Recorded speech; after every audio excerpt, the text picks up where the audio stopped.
Hello ସାଙ୍ଗମାନେ, ଜୟ ଜଗନ୍ନାଥ। କେମିତି ଅଛନ୍ତି? ଲାଡୁ ଲାଇଫଷ୍ଟାଇଲକୁ ଆପଣଙ୍କୁ ସ୍ୱାଗତ।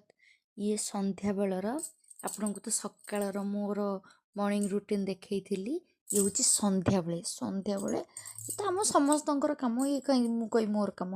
ସନ୍ଧ୍ୟାବେଳେ ଠାକୁରଙ୍କ ପାଖରେ, ମା ବୃନ୍ଦାବତୀଙ୍କ ପାଖରେ, ଘର ଦେବତାଙ୍କ ପାଖରେ, ଠାକୁରଙ୍କ ପାଖରେ ଦୀପ ଟିକେ ଲଗେଇକି, ଆଜି ରାଶି ତେଲର ଦୀପ ଲାଗିଛି, ଆଜି ମଙ୍ଗଳବାର।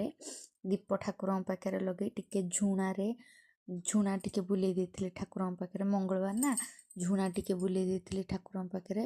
ଝୁଣା ବୁଲେଇକି ଟିକେ ଭାଗବତ ପାଠ କରିଦେଇଥିଲି। ଆମର ସବୁବେଳେ ଭାଗବତ ପାଠ ହୁଏ। ପାଠ କରିକି ପଚାରିଲି ବାପାଙ୍କୁ କ'ଣ ହେବ ସନ୍ଧ୍ୟାବେଳେ। ବାପା କହିଲେ ପକୋଡ଼ି ଛଣା, ଟିକେ ପକୋଡ଼ି ବନାଅ।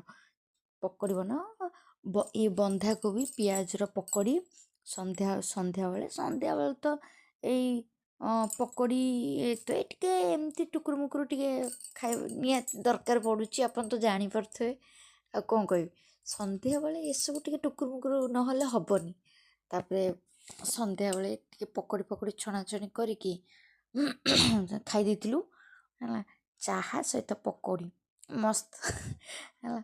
ଚାହା ସହିତ ପକୋଡ଼ି ଖାଇ ଦେଇକି ଗଲା। ଆଉ କ'ଣ, ତାପରେ ଝିଅକୁ ପାଠ ପଢ଼େଇବା କଥା। ଆଉ କ'ଣ, ପାଠ ପଢ଼ିବାକୁ ବସିଥିଲି। ଇଏ ସନ୍ଧ୍ୟାବେଳର ଦୃଶ୍ୟ, ଚାହା ଆଉ ପକୋଡ଼ି। ଆପଣଙ୍କୁ ପକୋଡ଼ିରୁ ଇଏ ଦେଖେଇଦେଲି, ଲାଷ୍ଟ ଲୁକ୍ ପକୋଡ଼ିରୁ ଆପଣ ଦେଖୁଛନ୍ତି। ମୁଁ ରହୁଛି, ଜୟ ଜଗନ୍ନାଥ।